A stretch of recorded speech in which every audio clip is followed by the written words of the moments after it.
എബ്രായർക്ക് എഴുതിയ ലേഖനം 6-ാം അധ്യായത്തിൻ്റെ 14-15 വാക്യങ്ങൾ ഒരിക്കൽ കൂടെ വായിച്ചുകൊണ്ട് നമുക്ക് ചിന്ത ആരംഭിക്കാം. ഞാൻ നിന്നെ അനുഗ്രഹിക്കുകയും നിന്നെ വർദ്ധിപ്പിക്കുകയും ചെയ്യുമെന്ന് അരുളി ചെയ്തു. അങ്ങനെ അവൻ ദീർഘക്ഷമയോടിരുന്ന് വാഗ്ദത്ത വിഷയം പ്രാപിച്ചു. നല്ല വചനത്തിനായിട്ട് ഞാൻ കർത്താവിന് സ്തോത്രം ചെയ്യുകയാണ്. സർവശക്തനായ ദൈവം അബ്രഹാമിനോട് പറഞ്ഞ 2 കാര്യങ്ങൾ എബ്രായ ലേഖനകർത്താവ് പരിശുദ്ധാത്മ നിയോഗത്തോടെ എഴുതി ഈ എബ്രായ ലേഖനത്തിൽ വെളിപ്പെടുത്തിയിരിക്കുകയാണ്. ദൈവം അബ്രഹാമിനോട് പറഞ്ഞു, അബ്രഹാമേ ഞാൻ നിന്നെ അനുഗ്രഹിക്കും, അബ്രഹാമേ ഞാൻ നിന്നെ വർദ്ധിപ്പിക്കും. അവിടെ വായിക്കുകയാണ്, അവൻ ദീർഘക്ഷമയോടെ ഇരുന്ന് വാഗ്ദത്ത വിഷയം പ്രാപിച്ചു. നമ്മളും ദീർഘക്ഷമയോടെ ഇരുന്ന് ഇന്ന് വാഗ്ദത്ത വിഷയങ്ങളെ പ്രാപിക്കണം. ആമീൻ, സ്തോത്രം. ഇവിടെ നമ്മൾ വേദപുസ്തക വെളിപ്പാടിലോട്ട് വരികയാണ്.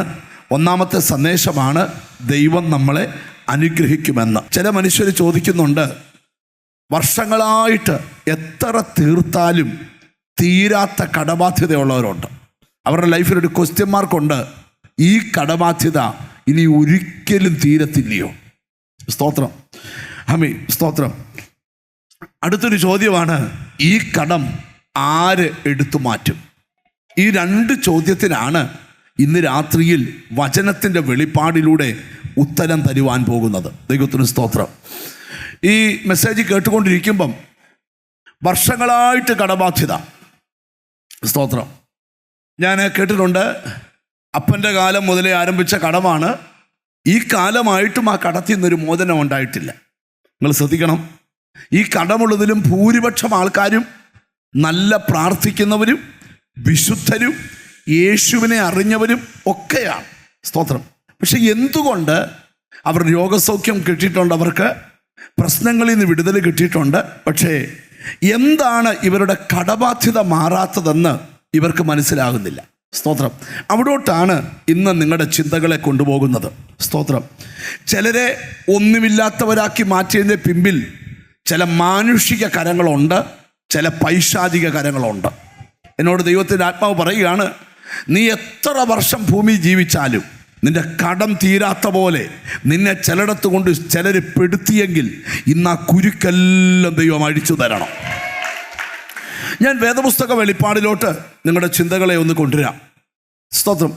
അപ്പോസ്തല പ്രവൃത്തിയുടെ പുസ്തകത്തിൽ നിന്നാണ് ആദ്യത്തെ വാക്യം നമ്മൾ വായിക്കാൻ പോകുന്നത്. 7-ാം അധ്യായം എടുക്കാം. സ്തോത്രം.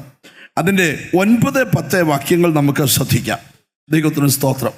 വളരെ പരിചിതമായ ഒരു വാക്യത്തിലോട്ടാണ് ചിന്ത കൊണ്ടിരുന്നത്. ഗോത്രപിതാക്കന്മാർ യോസെഫിനോട് അസൂയപ്പെട്ടു, അവനെ മിസ്രൈമിലേക്ക് വിറ്റുകളഞ്ഞു.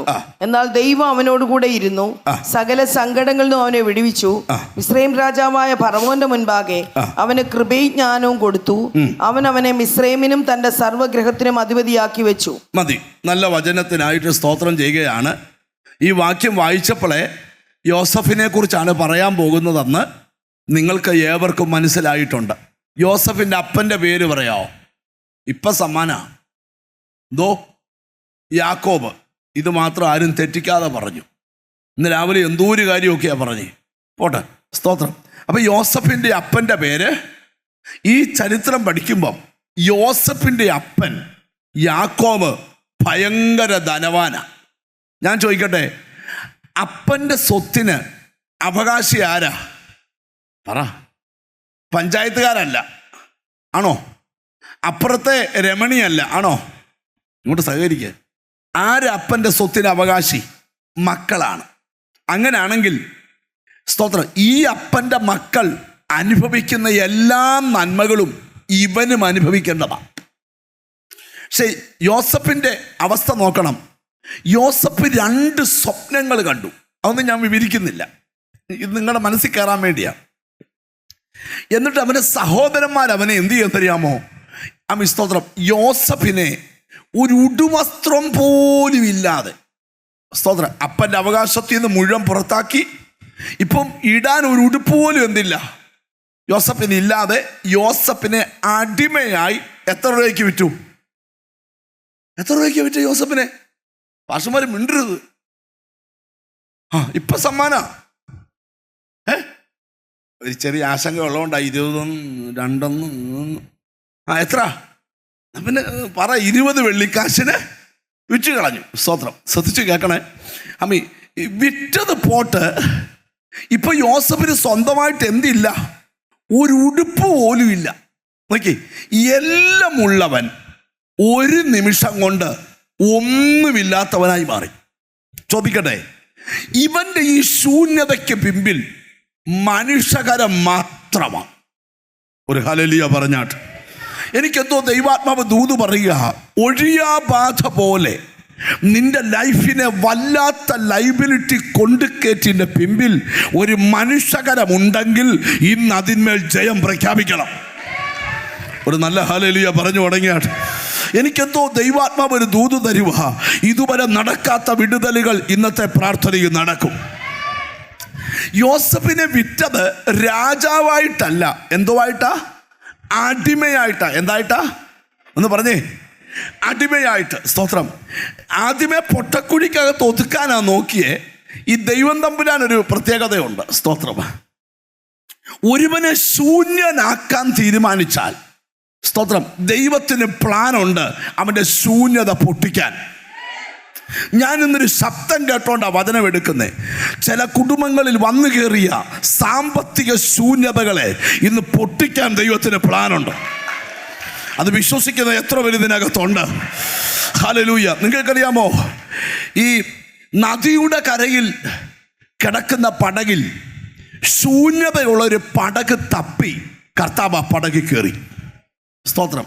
അപ്പോൾ ഒരു കാര്യം ഉറപ്പാ, നിന്റെ ശൂന്യത താമി തിരക്കി വരുന്നവനായ എൻ്റെ കർത്താവ്. ഒരു നല്ല ഹല്ലേലൂയ.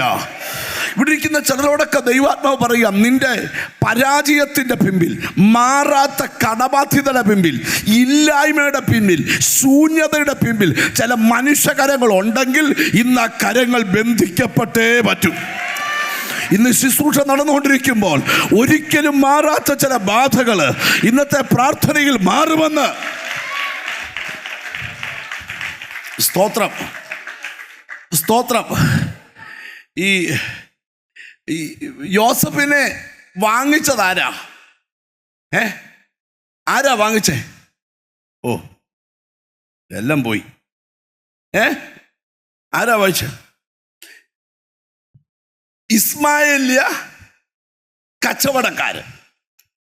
ഈ അവര് മാർക്കറ്റിൽ കൊണ്ടുവന്നപ്പം യോസഫിനെ പിന്നെ ആര് വാങ്ങിച്ചു? പൊത്തിഫർ വാങ്ങിച്ചു. അപ്പൊ ഞാൻ ചോദിക്കുക, ഈ ലാഭം കിട്ടാതെ ഒരിക്കലും യോസഫിനെ കൊടുക്കുകയല്ല. കൊടുക്കുവോ? വാങ്ങിച്ച വിലയ്ക്ക് വിൽക്കുകയല്ല. വിൽക്കുവോ? അപ്പം സ്വപ്നമുള്ളവനെ വിറ്റാലും ലാഭമാ, വാങ്ങിച്ചാലും ലാഭമാ.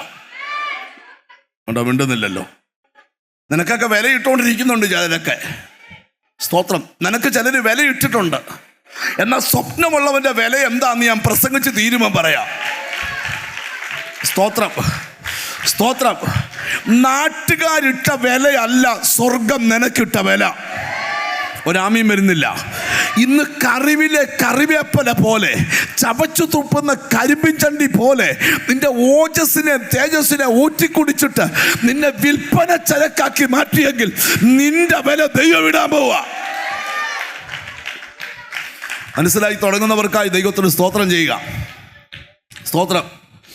ഞാനൊരിക്കൽ സൗദി അറേബ്യയിൽ വചനം പ്രസംഗിക്കാനായിട്ട് ചെന്നപ്പം, സ്തോത്രം, അരാംകോയുടെ കമ്പനി വർക്ക് ചെയ്യുന്ന, സ്തോത്രം, ഒരു ബ്രദർ അദ്ദേഹത്തിൻ്റെ വീട്ടിൽ എന്നെ പ്രാർത്ഥിക്കാനായിട്ട് വിളിച്ചുകൊണ്ട് പോയി.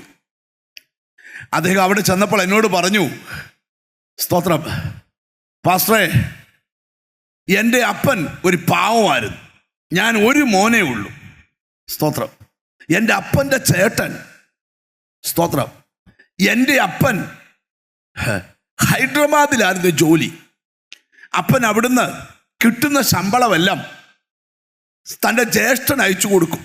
ജ്യേഷ്ഠൻ അവിടെ ഇവിടെയൊക്കെ പ്രോപ്പർട്ടി വാങ്ങിക്കുക. അവസാനം ഹൈദരാബാദിലെ ജോലിയെല്ലാം കഴിഞ്ഞ് നാട്ടിൽ വന്നപ്പോഴാണ് മനസ്സിലായ പ്രോപ്പർട്ടി ഉണ്ട്, പക്ഷെ ചേട്ടൻ്റെ പേരില്ല മൊത്തം. സ്തോത്രം. ചുരുക്കി പറയാം, ഒന്നുമില്ലാതെ ഒരു വാടക വീട്ടില്, സ്തോത്രം, അവർ താമസിക്കേണ്ട ഗതികേട് വന്നു. അവൻ എന്നോട് പറഞ്ഞു, പാസ്റ്ററേ, സ്കൂളിൽ ചെല്ലുമ്പം സ്കൂളിൽ തന്ന ഉപ്പുമാവ് കൊണ്ടാണ് ഞാൻ എൻ്റെ 5ാം ക്ലാസ്സും 6ാം ക്ലാസ്സും 7ാം ക്ലാസ്സും 8ാം ക്ലാസ്സും 9ാം ക്ലാസ്സും ഒക്കെ പഠിച്ചേ. എൻ്റെ അപ്പൻ നിവർത്തിയില്ലാഞ്ഞ്, സ്തോത്രം, ഞങ്ങളുടെ ദേശം വിട്ട് ദൂരെ കൂലിപ്പണിക്ക് പോയി. ചുരുക്കി പറയാം, ദൈവത്തിന് സ്തോത്രം, വളരെ കഷ്ടപ്പെട്ട് പഠിച്ചു. ഒരു വിധത്തിൽ കൂടെ ഞാൻ +2 വരെ പഠിച്ചു. ദൈവത്തിൻ്റെ മഹാകരുണയാൽ +2 എൻ്റെ കൂടെ പഠിച്ചൊരു ചെറുക്കൻ്റെ അപ്പൻ എന്നെ അടുത്ത് പഠിക്കാനുള്ള സ്പോൺസർ ചെയ്തു. അങ്ങനെ ഞാനത് പഠിച്ചു. എനിക്ക് വേറൊരു ജോലി കിട്ടി.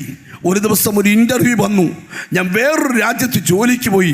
അവസാനം ഇപ്പം കറങ്ങിത്തിരിഞ്ഞ് സൗദി അറേബ്യയിൽ അരാംകോയുടെ കമ്പനി വന്നു. സ്തോത്രം. അവൻ എന്നോട് വിവരിക്കാൻ തുടങ്ങി. വിവരിക്കുമ്പോൾ അവൻ്റെ 2 കണ്ണിൽ കൂടെ കുടുകൂടാ കണ്ണുനീര് വരിക. ഈ സൗദി അറേബ്യയിൽ വെച്ച് ഞാൻ യേശുക്രിസ്തുവിനെ രക്ഷകനായി കണ്ടു. സ്തോത്രം. കണ്ടപ്പോൾ ദൈവത്തിന് സ്തോത്രം, ഞാനന്ന് അരാംകോയിലൊരു ചെറിയ പൊസിഷനിലാണ് ജോലി ചെയ്തേ. പക്ഷേ ഞാൻ യേശുവിനെ കണ്ട് പ്രാർത്ഥിക്കാൻ തുടങ്ങിയപ്പോൾ സ്തോത്രം, എൻ്റെ സ്ഥിതി അങ്ങോട്ട് മാറാൻ തുടങ്ങി. ഞാനിനി കമ്പനിയുടെ ഒരു നല്ല പോസ്റ്റ് വർക്ക് ചെയ്യുക.